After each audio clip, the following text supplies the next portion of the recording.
नमस्कार, आप देख रहे हैं सी न्यूज भारत। मैं हूं आपके साथ स्नेहा सिंह। वक्त हो गया है न्यूज बुलेटिन का। इस बुलेटिन में हम जानेंगे कि कहां शुरू हुई कोसी परिक्रमा, किसने किया भक्ति जागरण का उद्घाटन और दुलपुर में बीजेडी कार्यकर्ताओं का कौन सा सम्मेलन हुआ आयोजित।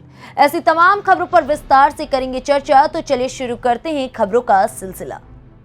अयोध्या में शुभ मुहूर्त सुबह 10:22 पर 14 कोसी परिक्रमा शुरू हो गई, जो 13 नवंबर तक चलेगी, जिसमें लाखों की संख्या में श्रद्धालुओं के साथ शामिल होने की संभावना जताई जा रही है। अक्षय नवमी के पावन मौके पर 12 नवंबर को सुबह 10:22 पर 14 कोसी परिक्रमा प्रारंभ की गई, जो 13 नवंबर सुबह 9:36 पर पूरी होगी। वह इस परिक्रमा को लेकर जिला प्रशासन ने तैयारी पूरी कर ली है। 42 किलोमीटर की 14 कोसी परिक्रमा परिधि पर सभी प्रकार के वाहनों को रोकने के लिए रूट डायवर्जन लागू किया गया है। वहीं परिक्रमा को देखते हुए जिलाधिकारी नीतीश कुमार व एसएसपी शैलेश कुमार पांडे ने मजिस्ट्रेटों, पुलिस अधिकारियों के साथ रामकथा संग्रहालय नयाघाट में ब्रीफिंग की, जिसमें अधिकारियों को निर्देश दिए गए कि अपने अपने ड्यूटी क्षेत्र में तैनात अधिकारियों के साथ आवश्यक बैठक कर ले तथा कोई समस्या हो तो उनका समाधान भी कर ले। 10:22 से 14 कोसी परिक्रमा की शुरुआत है और आप जानते हैं कि 24 घंटे की परिक्रमा होती है, उसमें जो भी ज्वाइन कर सकते हैं।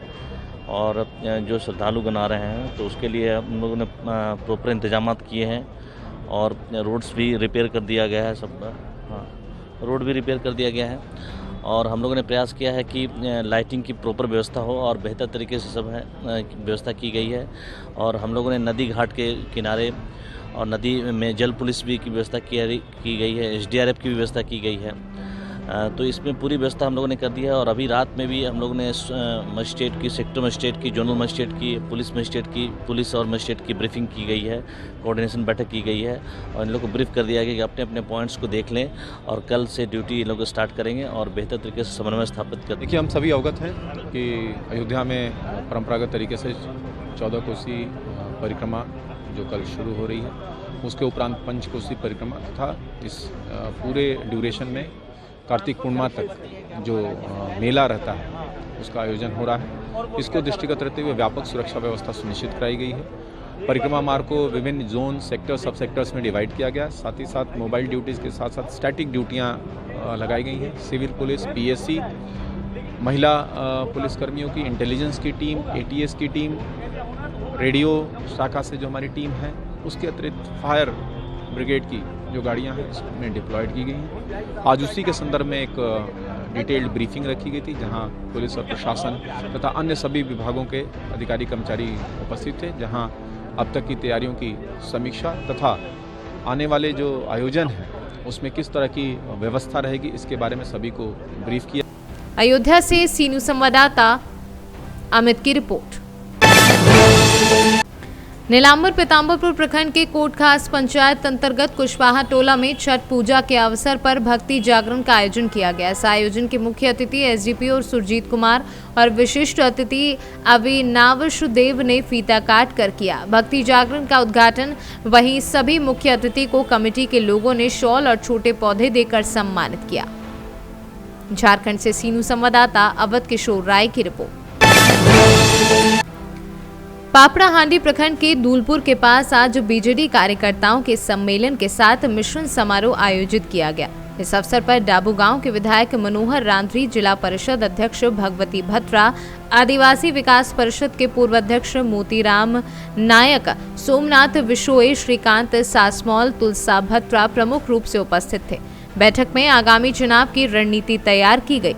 अतिथियों ने राज्य सरकार को विभिन्न कल्याणकारी योजना की जानकारी दी। कार्यक्रम में क्षेत्र के सैकड़ों कार्यकर्ता शामिल हुए और कई कार्यकर्ता पार्टी छोड़कर बीजेपी में शामिल भी हुए।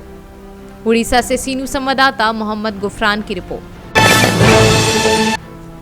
प्रतापगढ़ जनपद के रानीगंज तहसील क्षेत्र के कमलेश्वर नाथ धाम रामघाट जामताली सई नदी के पावन तट पर डाला छठ का महापर्व धूमधाम हर्षोल्लास के साथ मनाया गया। इस दौरान बुधवार की शाम आस्थागामी सूर्य भगवान को अर्घ्य देकर विधिवत पूजन अर्चन किया गया और बृहस्पतिवार को 5 बजे भोर से ही सई नदी के पावन तट पर भक्तों का रेला उमड़ पड़ा और व्रती महिलाएं सई नदी के कमर भर पानी में खड़ी होकर छठ मैया का विधिवत पूजन अर्चन कर सूर्य भगवान को अर्घ्य देकर दोनों हाथ जोड़कर भगवान से जीवन में सुख सौभाग्य की कामना की। मान्यता है कि छठ मैया के महापर्व को जो व्रती महिलाएं रखती हैं, उनके परिवार में सुख संपदा, यश, कीर्ति, सौभाग्य की प्राप्ति होती है। प्रतापगढ़ से सीनू संवाददाता रोहित जायसवाल की रिपोर्ट। इलाके के फसल बुआई के लिए खेत की जुताई कर आते समय रोटावेटर की चपेट में आकर किसान की दर्दनाक मौत हो गई। किसान की मौत से परिवार में कोहराम मच गया। पुलिस ने पंचनामा भरकर मृतक का शव पोस्टमार्टम को भेज दिया है। संभल से सीनू संवाददाता अतीक की रिपोर्ट। बिलसी बदायूं मार्ग स्थित निजामपुर के पास सड़क दुर्घटना में एक सिपाही समेत 2 लोगों की मौत हो गई, जबकि 2 लोग गंभीर रूप से घायल हो गए, जिन्हें जिला अस्पताल रेफर किया गया है, जिसके बाद हालत गंभीर देखते हुए हायर सेंटर रेफर किया गया।